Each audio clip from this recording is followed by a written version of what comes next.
तर संस्कृती व्यक्त करण्याची जी काही भाषा असते, प्रत्येक जगभरामध्ये प्रत्येक ठिकाणी वेगवेगळी संस्कृती आहे. त्या संस्कृतीला प्रत्येकाला भाषा लाभलेली आहे. ज्यांना भाषा लाभली नसेल त्यांना नाईलाजाने दुसरी भाषा स्वीकारावी लागते आहे. एक गोष्ट आपण लक्षात घेतली पाहिजे, की अनेकदा आपण आपसात सुद्धा मराठीत बोलताना लाजतो. मग आपण किती जरा उच्चभ्रू, बरोबर आहे ना शब्दाचा उच्चार, उच्चभ्रू आहोत हे दाखवण्यासाठी इंग्लिश बोलतो, फाड इंग्लिश बोलतो आणि समोरचा जास्त इंग्लिश बोलायला लागला मग तो आपल्या बरोबर फाडून ठेवतो सगळे फाड इंग्लिश. तर इतरत्र देशामध्ये म्हणजे मी जर्मनीमध्ये गेलो होतो मागे तेव्हा पाहिलेलं आहे, फ्रान्समध्ये पाहिलेलं आहे, चीनमध्ये बघितलेलं आहे. आपण एक पर्यटक म्हणून तिथे जातो. आपल्याकडे जी पंचतारांकित हॉटेल्स आहेत आणि ते असायला पाहिजे. कारण जगभरातले पर्यटक जर का आपण त्यांना आमंत्रित करत असू, आपल्याकडे त्यांना आकर्षित करत असू, तर इंग्रजी ही आता जगाची एक संवाद भाषा आहे, संभाषणाची भाषा आहे. आणि म्हणून आपण तिकडे सगळेजण इंग्रजीत बोलतो. त्याचं स्वागत, त्याला काय हवं नको, ती विचारपूस इंग्रजीमध्ये करतो. पण ह्या देशांमध्ये मी स्वतः अनुभव घेतलेला आहे, की ते त्यांची भाषा अत्यंत ठामपणाने आणि व्यवस्थित आत्मविश्वासाने बोलतात. साधारणतः एक भावना अशी असते, की तुम्ही इकडे आलेला आहात, आम्ही तुम्हाला बोलवलं नव्हतं. तुम्ही आलेला. म्हणजे अगदी चीनमध्ये मला आठवतं मी गेलो होतो. मोठं हॉटेल होतं. रिसेप्शनिस्टच्या इकडे गेल्यानंतर पहिलंच त्यांनी म्हणजे तिकडे सगळं चेक इन वगैरे केल्यानंतर मी जरा आजूबाजूला विचारून काही विचारपूस केली आणि त्यांनी ती जी कोण व्यक्ती होती त्यांनी सांगितलं की आय नो इंग्लिश. ठीक आहे, मी इंग्लिशमध्येच बोलत होतो. तर आय नो इंग्लिश. तर म्हणजे काय? I know English. मला इंग्लिश येत नाही. आता बोंबला. त्याला इंग्लिश येत नाही, मला चायनीज येत नाही. करायचं काय? साधी गोष्ट तिकडे पाव पाहिजे होता, ब्रेड. ते सांगणं सुद्धा फार दुरापास्त झालं होतं. अगदी एवढा भाषेचा अभिमान आणि दुराभिमान ह्याच्यामध्ये थोडासा फरक आहे. अभिमान जरूर असावा, दुराभिमान नसावा. आणि आपल्याकडे लोक आल्यानंतर आदरातिथ्य करताना साधारणतः एक संवाद भाषा तिच्यात बोलणं हे ठीक आहे. परंतु त्यांचे मग ते राष्ट्राध्यक्ष असतील, आणखीन कोणी असतील, काही ठिकाणी ते सुद्धा बेधडक दुभाषाला घेऊन फिरतात. बेधडक फिरतात. त्याच्यात काय त्यांना कमीपणा वाटत नाही, कमजोरी वाटत नाहीये.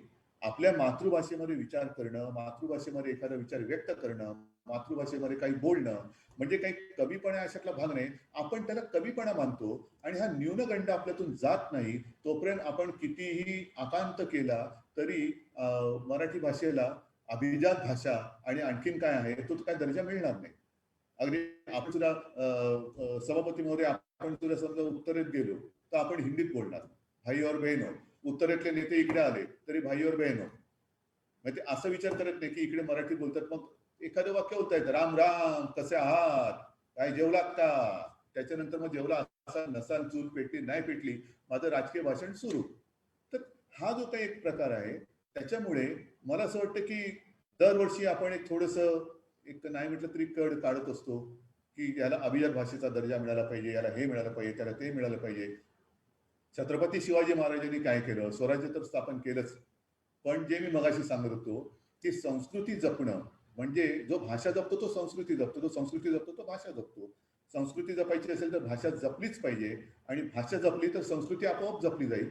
या दोन्ही गोष्टी करून त्यांनी स्वराज्य स्थापन केलं आणि नुसतं स्वराज्य स्थापन केलं नाही तर त्याकडे त्या काळातल्या मराठी किंवा बोली भाषेमध्ये जे फारसी शब्द होते ते कमी करून त्यांनी राजभाषा कोशाची निर्मिती केली. म्हणजे हे का छत्रपतीचं किंवा एका राजाचं काय काय काम असतं. नुसतं लढाया जिंकल्या, आता निवडणुका जिंकल्या म्हणजे काम नाही होत. तर ते जिंकल्यानंतर तिथे तिथल्या ज्यांनी आपल्याला विजय प्राप्त करून दिलेला आहे किंबहुना आताच्या काळामध्ये ज्यांनी आपल्याला निवडून दिलेलं आहे तिथल्या लोकांशी तळमळीने त्यांच्या भावनेशी समरस होणं म्हणजे हा कारभार करणं आहे. आणि तसा तो छत्रपतींनी केला.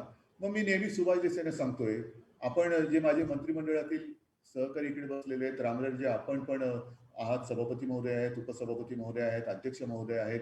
आपली जी आपल्या कारभारातली मराठी भाषा आहे किती कळते आपल्याला.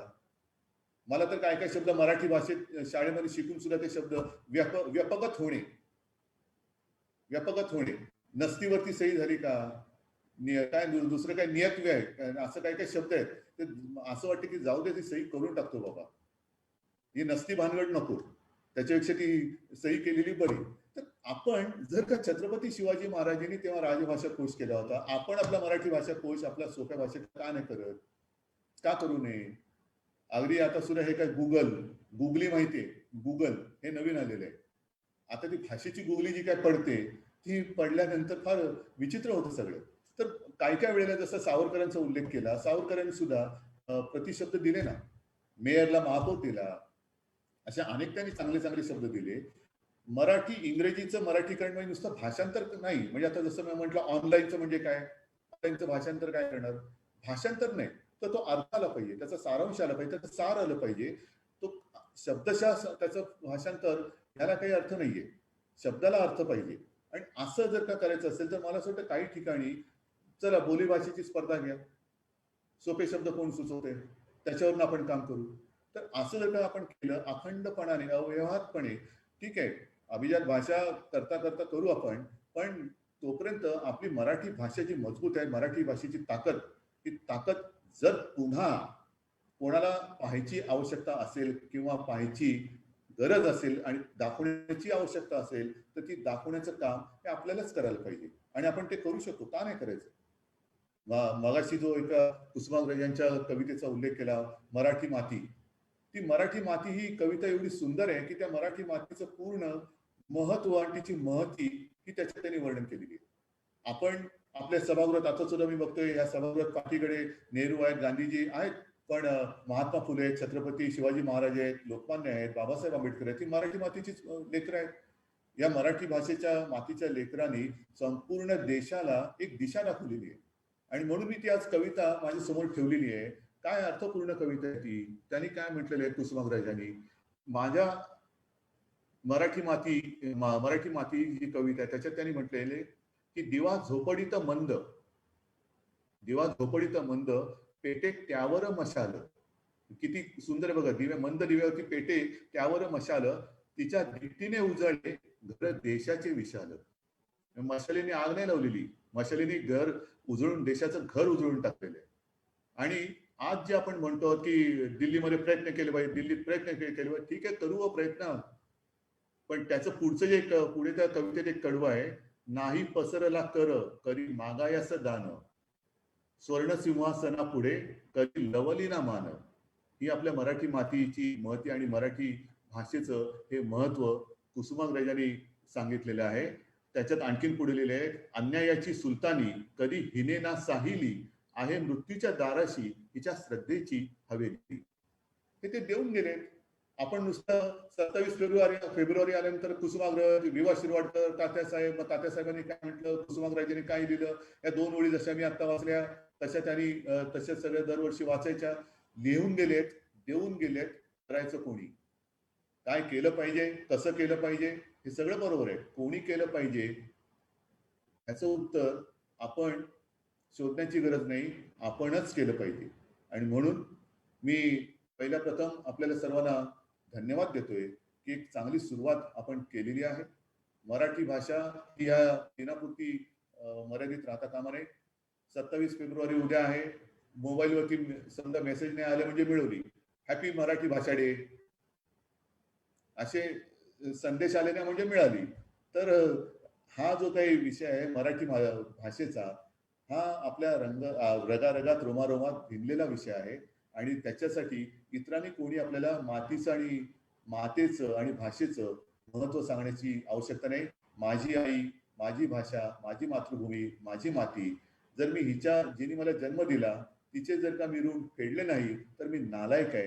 एवढी जरी भावना आपल्यामध्ये जरी आली तरी मला असं वाटतं की मराठी भाषेसारखी जी अमृताची सुद्धा पैजा जिंके, हा जो काही विषय आहे तो अत्यंत मजबूतीने, आणि भाषा सुद्धा समृद्ध आहेच, त्या समृद्धीची जोपासना आपण सर्वजण करू शकतो एवढा आत्मविश्वास आपल्यामध्ये आहे.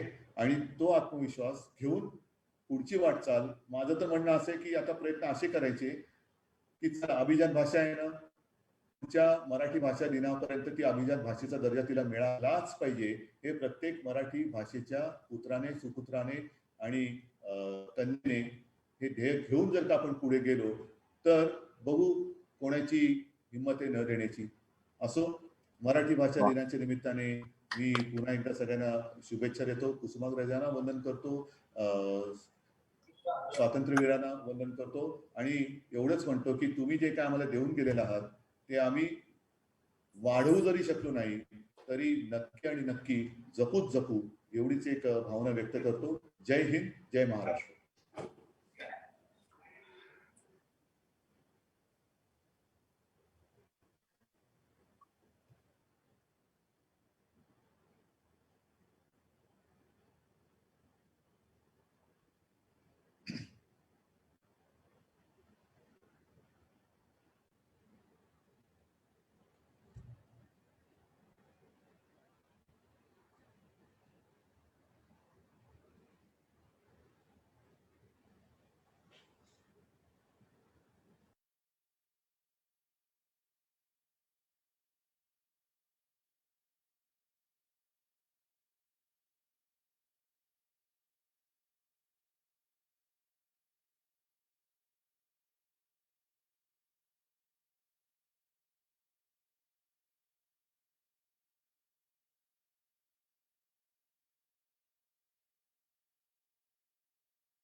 आपल्या विधानमंडळ सचिवालयातील विस पागे संसदीय प्रशिक्षण केंद्र आणि मराठी भाषा विभाग मंत्रालय यांनी मराठी भाषा गौरव दिनानिमित्त विशेष आयोजित कार्यक्रम केला आणि त्यासाठी मुख्यमंत्री महोदय श्री उद्धवजी ठाकरे साहेब, माननीय उपमुख्यमंत्री श्री अजितदादा पवार साहेब तसेच ज्यांच्या संकल्पनेतून आजचा हा कार्यक्रम साकार होत आहे ते महाराष्ट्र विधान परिषदेचे सभापती श्री रामराजे नाईक निंबाळकर साहेब, उपसभापती महोदया डॉक्टर नीलमताई गोरे, माननीय महसूल मंत्री श्री बाळासाहेब थोरात साहेब, माननीय मराठी भाषा मंत्री श्री सुभाष देसाई साहेब, माननीय संसदीय कार्य मंत्री ॲडव्होकेट अनिलजी परब साहेब,